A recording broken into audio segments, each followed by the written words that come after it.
I went out with this girl, Anna, and everything's going good. But then she said that if I really loved her, I'd buy her a $10,000 ring. Is that normal? Is that the culture? No, it's not the culture, right? No, it's not the culture. You would say, no, that's not good. That's not normal.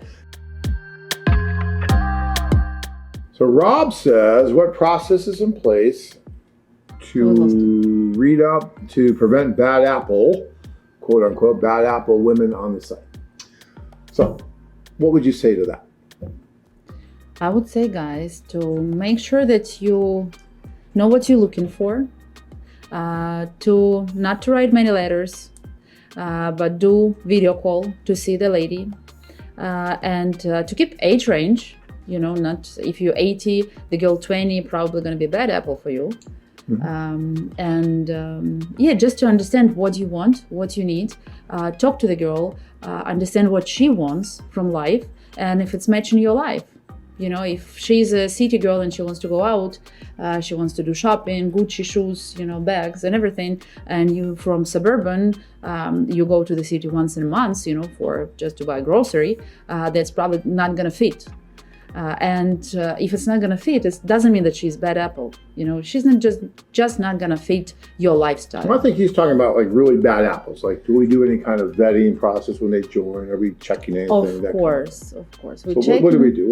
When the girl put in her profile on a website, before you guys actually gonna see it, she has to go through some process. First of all, we check in all her marriage status from what she says. And sometimes we actually check in her marriage status if we see some red flags or something. We are checking the social media, if there is any guy involved, and how serious. We're talking to them. We want to make sure, we talk to our even executive clients, we want to make sure that she actually on the website to find the man. We're trying to check them as much as possible to make sure that they going to be on a website to look for a guy they want to meet someone, not for something else. And actually, when we see some red flags, I'm the one who is removing girls from the website. I'm the one who is checking correspondence right now. That's pretty tough. I'm really tough with them. So before we put in girl on a website, we're checking them a lot. Well, we're getting government IDs. We're checking to make sure she is who she says she is. But guys, you got to understand, and this is true of virtually every dating site out there. There's only so much dating site's going to be able to do. I think we do a great job. But a lot of what we do, as far as we're making sure the woman is who she says she is, and very rarely do we have any problems with that, like a fake profile or something like that. I mean, it's kind of hard to get that passed because we do so many different checkings that really shouldn't be an issue. But you never know what the true character or the true intent of anyone is, whether it's a man or a woman that's using the site, until they start using the site. So someone could tell us that they're Mother Teresa, right? And we're talking to them, we're explaining how it works and everything. And we do a really good job, I think, better than most any other site out there, especially domestic sites and whatnot, who really don't ask much of anything. So we really sit down, we get to know the women, we're talking.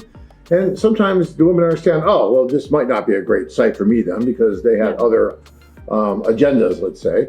And we say, well, no, it's really not good for you. But sometimes they may not tell us that. And then we only find out when something happens, right? And then we step in and we try to resolve it as best we can. And if it's appropriate, like Anna just said, we remove the woman from the site. But guys, that cuts both ways. We also get complaints, and we have to deal sometimes with men who have a different agenda using the site, and they're not doing things they're supposed to do. And we do the same thing. We step in and we remove the man from the site. So there's bad apples on both sides, and it's just human nature. I always say that with our site and the socials and everything, it's like having this huge bell curve. And in the middle of the bell curve, you have both men and women doing pretty much what they're supposed to be doing, trying to find someone they can build a nice, happy, healthy, organic relationship with. And then on the far outside, the outliers, you have maybe some players, both on the female side and the male side. And maybe they find each other, they play with each other, right? But that's going to happen on virtually any site out there. Unless, what are you going to do? Hook every person up to a polygraph test to really see what the true intent's going to be? I mean, and even then it wouldn't work. Yeah, so, we cannot get in their heads. We cannot. We can't. You can only go so far. And it's up to you guys to really be watching too and look out for red flags with anyone. And I don't care what dating site you're on, or even just in relationships when you're meeting someone. You have to take responsibility too and see, okay, this looks weird, this is kind of strange. And then if you see something, call us, let us know. I went out with this girl, Anna, and everything's going good, but then she said that if I really loved her, I'd buy her a $10,000 ring. Is that normal? Is that the culture? No, it's not the culture, right? No, it's not the culture. You would say, no, that's not good, that's not normal. And, then you would step in and deal with it. Of course. So that's it. But it's like that see something, say something. So if you guys see something that looks strange or out of the ordinary, say something. And then we work with it. It's a big site out there, guys. A lot of moving parts and a lot of men and women meeting, doing stuff. We're not privy to everything that's happening out there. You guys are all adults. But when you see something that doesn't look right, let us know. And then we look at it. Are you tired of the same old dating sites? Travel to exciting places and meet hundreds of stunning single women. Check out our website at Bangkok-women.com.